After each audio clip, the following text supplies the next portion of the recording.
Hello! Welcome to Urban Politics. I'm your humble host, Phys Ed Music. This is Urban Politics.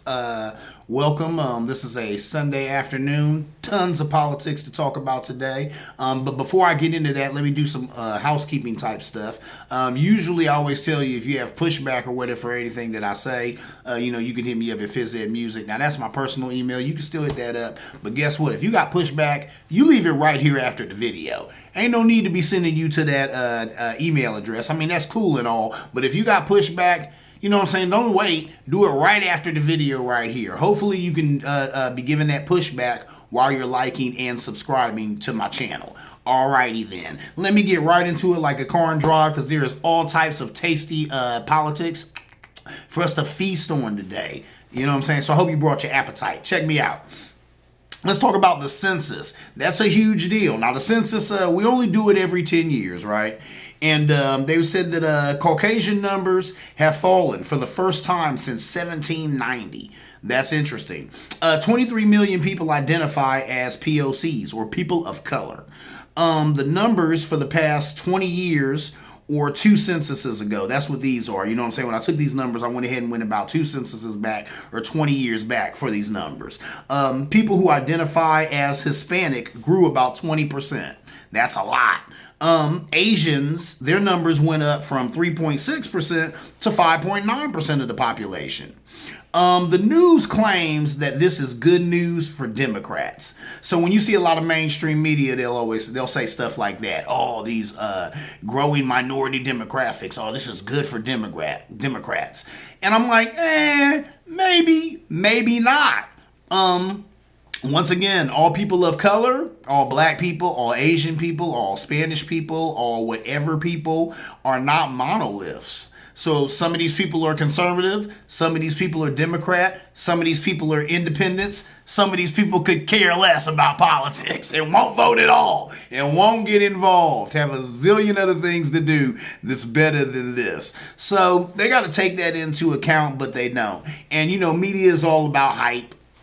And that hypes people up right there because then that gets people saying, well, now the Democrats will win everything, right? Because they're getting all the numbers. That's the reason why they want to open the borders and let all those brown people in so they can get all their votes and blah, blah, blah, blah. And we've already talked about that on this show, how both sides benefit from that. But these are the narratives that people get put in their head or whatever, and they run with them and stuff. So, and there's people who profit big time off of these narratives, so they push that. But that's not necessarily the case. Just because someone is a part of a minority group or whatever, it does not mean that they're voting Democratic. And there are plenty of people who are black, who are Asian, who are Hispanic, who resent the fact that they're looked at and probably already thought of as Democrat. So because of that, they vote Republican.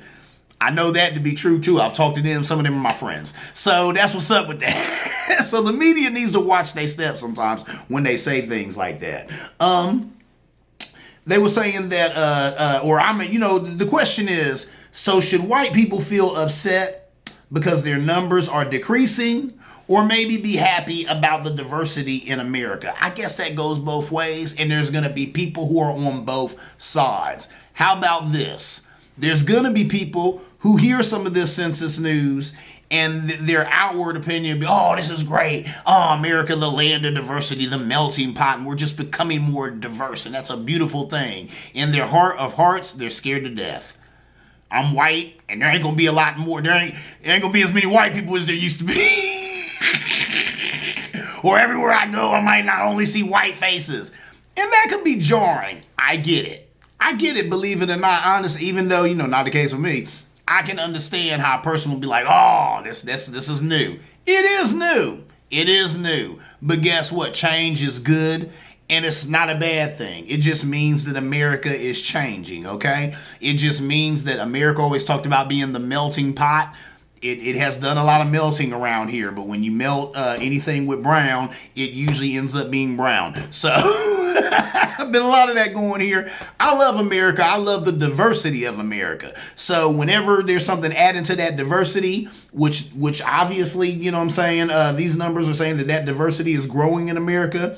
That's a good thing. I think it's a good thing. You know what I'm saying? So some people hopefully will take it like that. You know, diversity means that we have taco trucks in America. Diversity means that we have Argentinian food up the street. Diversity means that we have soul food around the corner. Diversity means that you have an Italian spot, you know what I'm saying, across the way that has the best linguine you've ever had in your life. That is what diversity does for you around here. And a host of other things. I'm just talking about food because I'm hungry. But let's talk about people who will definitely be triggered by this information. And that's what I want to say to my people of color.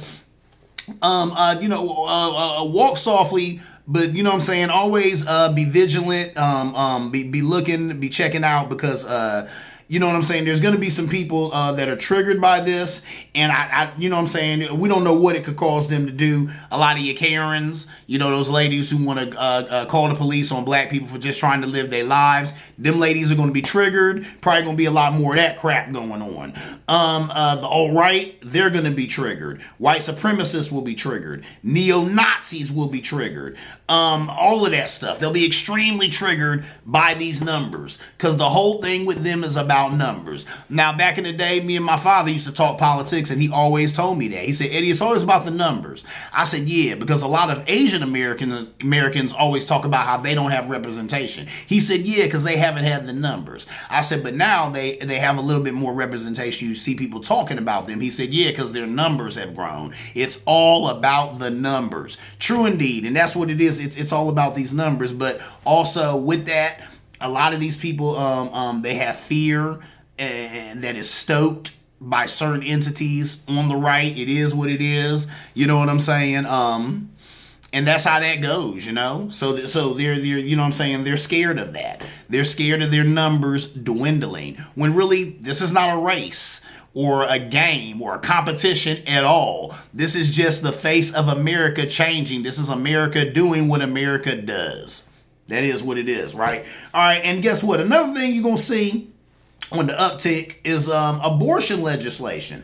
Now, I say that because a lot of people, my father included, always said to me that's what this whole abortion thing was about. You know, they claim, you know, it's origin and infanticide, but a lot of that is Caucasians being afraid that their numbers are dwindling. Which stops that is stopping Caucasian women from having abortions. There's that. I didn't know that they were having abortions that much. I've talked about that on the show. I've done some research on that. Like, actually went and talked to some Caucasian women, older and younger. And I've gotten different stories. So, I don't know. But I do hear that. I guess they were saying that, and I've heard this statistic. They said for every black woman who has a baby aborted, there might be, you know, 2 or 3 white women who have babies aborted. I don't know. And then a lot of people were saying that for some of these Caucasian women, it's easier because the procedure is called something else. It's not called an abortion. It's called something else, which makes it way more palatable. I don't know. I don't have babies. But let me tell you something. All of these appear to be facts. So that's going to get everybody triggered by this information, man. These numbers, they're messing with everybody. They're affecting everybody. But that's his life, and that's up with the census. Let's move on to something. But guess what? We're going to talk more about the census in a little while. But check me out. Let's talk about something else. QAnon. Let's talk about some QAnon crazies doing what QAnon. I shouldn't make light of that. I shouldn't make light of this at all, because this is actually a very sad story. And I'm reporting on this because for whatever reason, and I think it's because of the demographic that's involved, they're not reporting on this. And that's sad, and that's a shame. Because once again, here we go talk about that woeful ignorance. You know this is going on, but you won't report on it because you think it might make a certain sect of the population look bad? No, you need to give them the message so that they know that they could be susceptible to this. Let me talk about the story so you feel where I'm coming from. There's a man in California, kills his kids with a spear gun, says he was influenced by QAnon. 4 instances in the last couple of months, mostly women, killing their kids, saying they were QAnon or that QAnon influenced them. 18% of the population, they say, is mentally ill, right? And then another statistic was saying 68% of the QAnon members are probably mentally ill. You know, something to think about. So are people who are attracted to Q mentally ill, or is it Q making them mentally ill?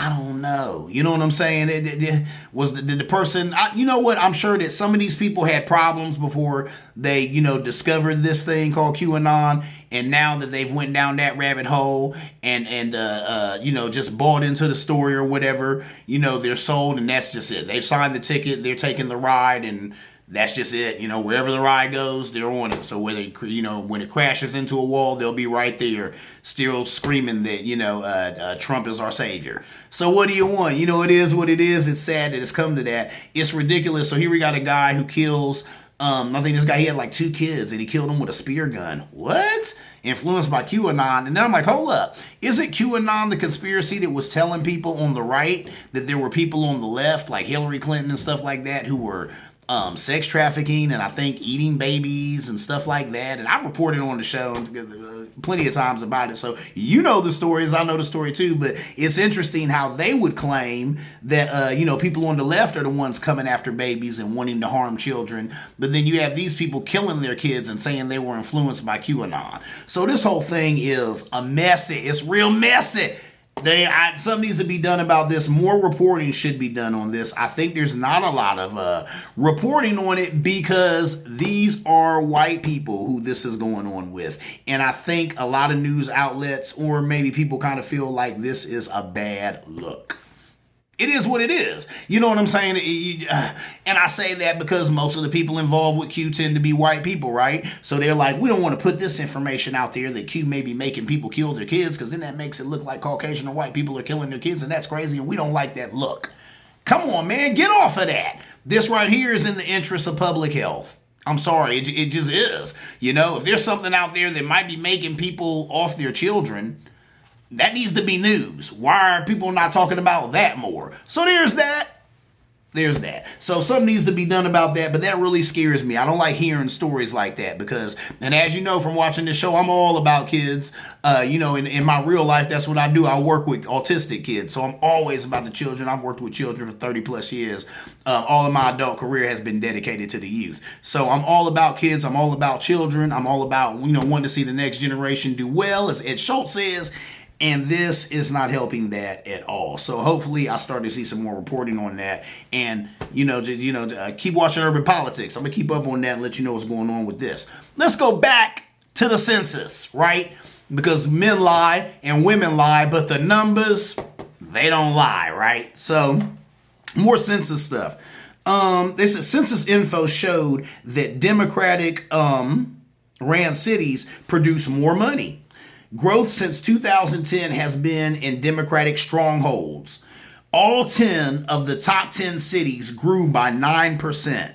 Rural America lost 2.8% of people. So what does that tell you? Cities in America are growing. It also tells you that cities in America are profitable. Most cities in America are ran by what? Democrats. You always see that argument back and forth. All the states and cities that are failing are ran by Democrats. No. All the states and cities that are failing are ran by Republicans. No. Some of the poorest states and cities are ran by Democrats. No. Some of the poorest and most struggling cities are ran by Republicans. Guess what? I've seen the numbers, and you've seen the numbers too. You go ahead and Google this right after this. It looks like Democratic places that are ran by Democrats are shining, and most often Republican places not so much. So that is what it is. You're going to get a lot of pushback on that from your conservative friends, as I do all the time. But I mean, right here in the census, they just showed us that, right? You know what I'm saying? Democratic strongholds are the ones that are producing the most money.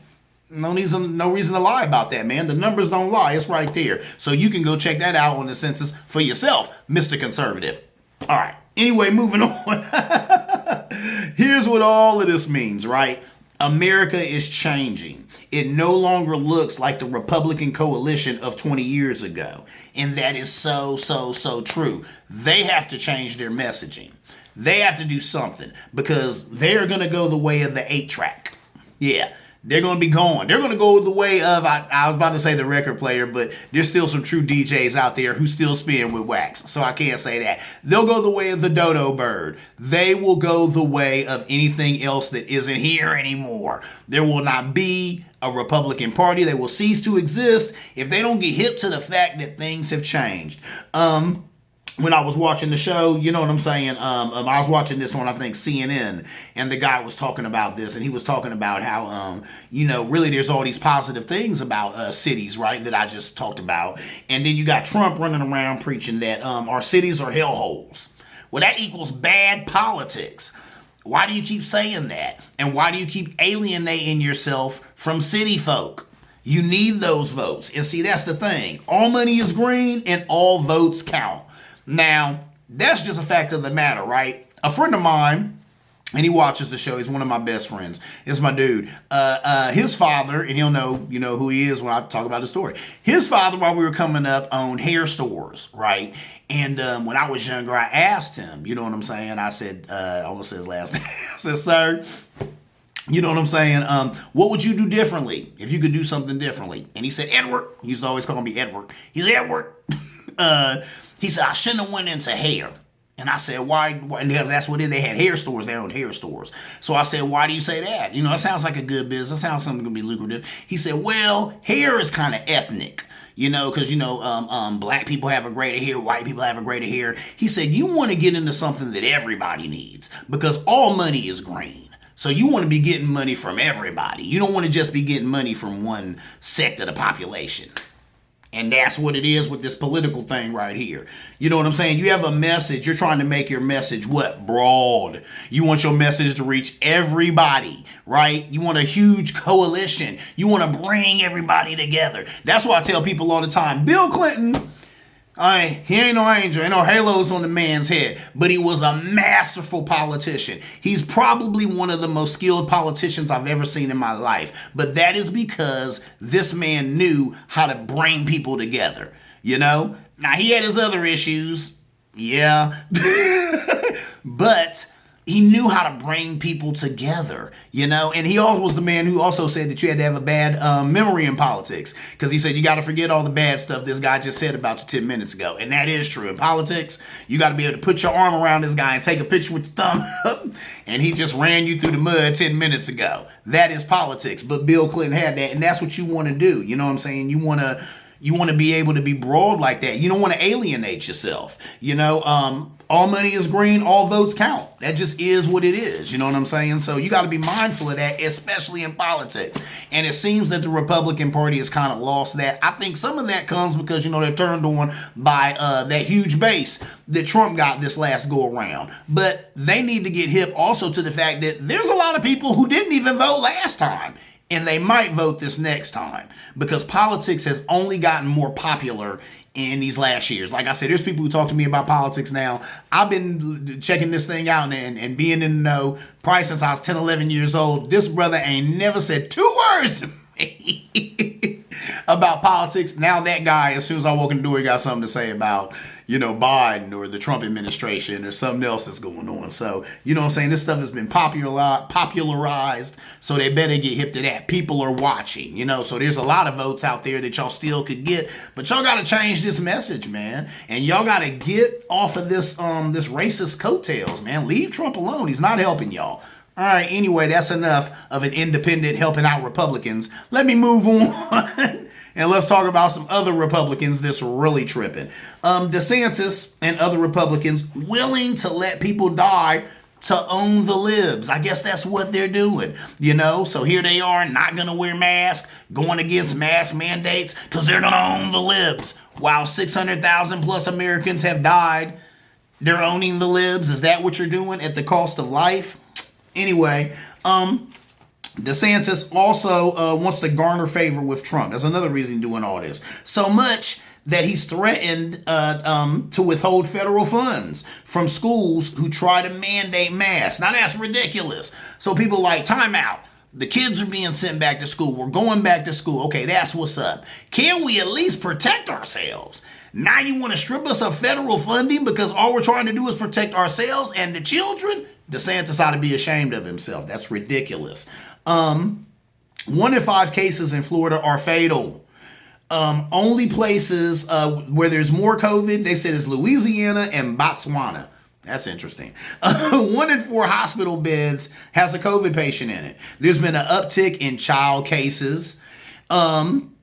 Medical professionals said if you are living in Florida, you will catch COVID, especially if you frequent bars. You will absolutely catch the virus. So, I mean, that lets you know how bad it is in Florida. Think about that. A medical professional said that if you live in Florida, you're going to get COVID. And if you frequent bars, you will absolutely catch this virus. That ain't nothing nice.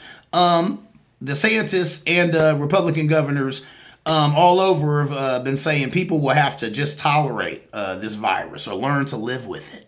Learn to live with it. Really? Learn to live with loved ones dying. Learn to live with children dying. Wow. Learn to live with it. That shows you something, doesn't it? It looks like this guy is putting the economy and money over people.